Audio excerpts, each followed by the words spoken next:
Howdy, folks. Coming at you from the sunroom with Chloe. Chapter 40 of The Collector. I couldn't believe what I was hearing. No, I didn't want to believe what I was hearing. Vanessa was actually Victoria? But how? Vanessa was my age. And if what Grandma said was true, Victoria was now a doll. A very old doll. There wasn't a chance to ask any more, though. I knew if I stayed any longer, Grandma Jeannie would only get worse. Get some rest, Grandma, I said. I'll take care of this.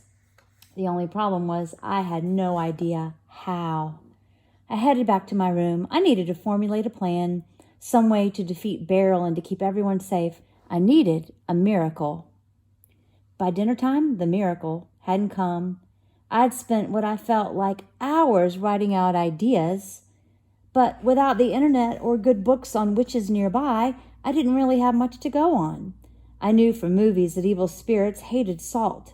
I also knew they preferred the nighttime, usually midnight. I didn't know that thing about salt, did you? I didn't know much about witches, especially not ones who turn little kids into dolls.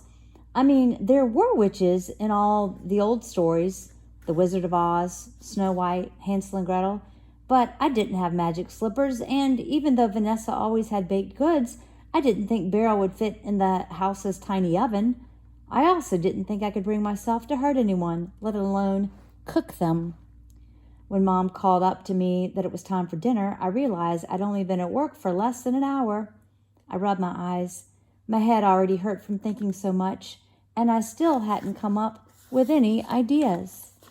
All I knew was Beryl came out at night, and that meant tonight we would be at the greatest risk.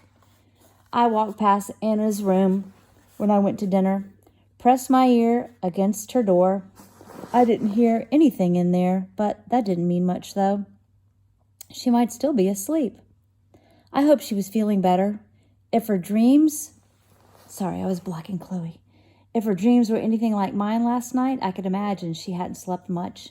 And now that I knew there was dark magic at work, I felt bad about blaming the doll on her. Had it been a spy for Beryl? Was it another little girl locked in a doll's body? Anna, I whispered. I thought I should apologize to her before dinner.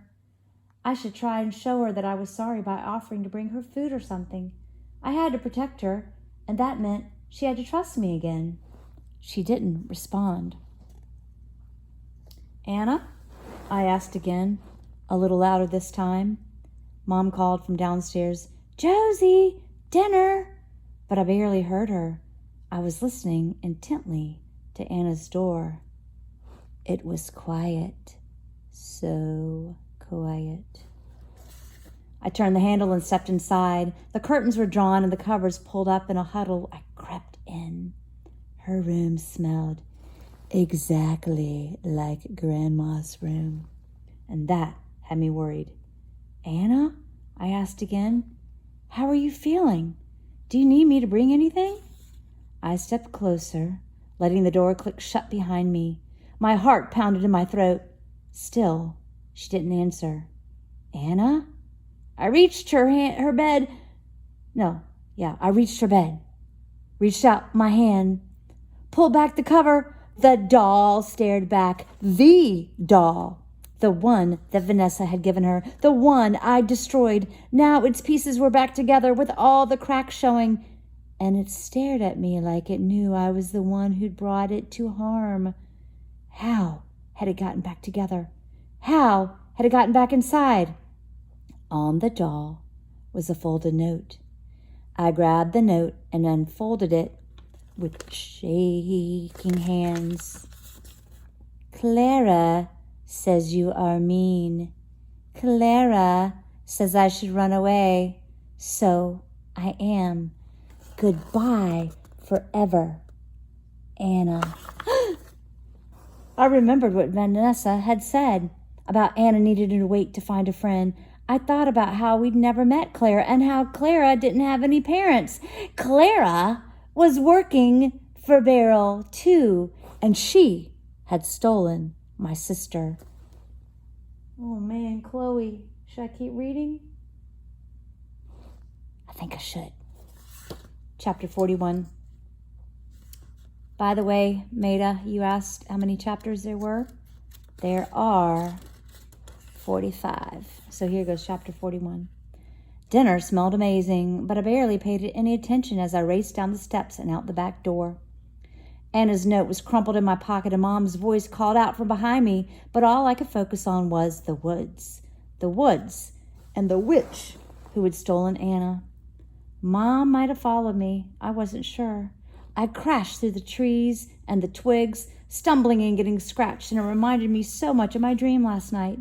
Except there weren't any dolls chasing me today. I was chasing the dolls. Time seemed to stretch and snap. It felt like I'd been running for hours, but I knew that couldn't be the case. Still, that didn't explain why it got dark with every footstep, or darker with every footstep, and why, in seemingly no time at all, the air around me was cold and windy, and the night sky heavy and clear and filled with a wicked moon.